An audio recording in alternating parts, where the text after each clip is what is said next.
Hello all, நம்ம ஸ்ருதிகா ஒரு வழியாக சென்னைக்கு வர போகிறாங்க. மும்பை ஏர்போர்ட்லேருந்து கிளம்புற ஒரு வீடியோ வந்து இப்போ ட்ரெண்டிங்காக போயிட்டு இருக்குது. கடைசியாக ஸ்ருதிகா அவங்க வீட்டுக்கு போகிறாங்கன்னு சொல்லிட்டு. ஸோ எல்லோரும் கேட்குறாங்க, எங்கே போகிறீங்க ஸ்ருதிகான்னு கேட்கும்போது, நான் வந்து என்னோடய சென்னைக்கு போகிறேன், என்னோடய ஸ்டேட்டுக்கு போகிறேன். கிட்டத்தட்ட 3 மாதம் மேலே ஆயிடுச்சு நான் அங்கேருந்து வந்து. நான் போயிட்டு நான் சாம்பார், வடை, தோசை, இட்லிலாம் வந்து சாப்பிட போகிறேன்.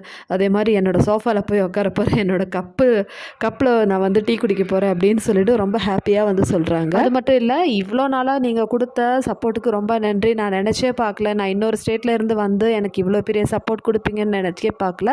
இன்னொரு விஷயம் கொஞ்சம் வருத்தமாக இருக்குது. நான் ஒரு டாப் 5 டாப் 3 வருவேன்னு நினச்சேன். ஆனால் பரவாயில்ல, ஆனால் இவ்வளோ சப்போர்ட் கொடுத்ததுக்கே வந்து ரொம்ப சந்தோஷம்னு சொல்கிறாங்க.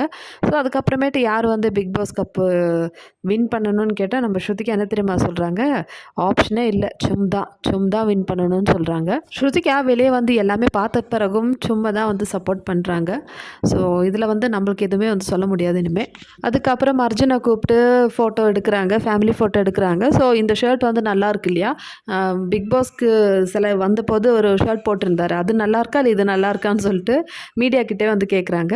இதுதான் நல்லா இருக்குன்னு சொல்லிட்டு மீடியா சொல்கிறாங்க. நான் சொன்னல, ஏன்னா நான் தான் வந்து செலக்ட் பண்ணேன் இந்த ஷர்ட்டு அப்படின்னு சொல்லிட்டு கலாய்க்கிறாங்க. ஹிந்தி ஆடியன்ஸில் என்ன தெரியுமா நினச்சிருக்காங்க, இந்த பொண்ணு ஷோவுக்காக தான் வந்து இந்த மாதிரி பேசுகிறா அப்படின்னு சொல்லிட்டு. ஆனால் நம்ம தான் வந்து ஃபஸ்ட்லேருந்தே சொல்லிகிட்ருக்கோம், ஸ்ருதிகா இப்படி தான், அவங்களோட நேச்சரே இப்படி தான், ரொம்ப ஜாலியான ஒரு கேரக்டர்னு சொல்லிட்டு. ஆனால் அது யாருக்குமே வந்து புரியலை. நடிப்பு எல்லாமே வந்து நடிப்புன்னு சொல்லிட்டு நிறைய பேர் வந்து கமெண்ட்ஸ் பண்ணியிருந்தாங்க.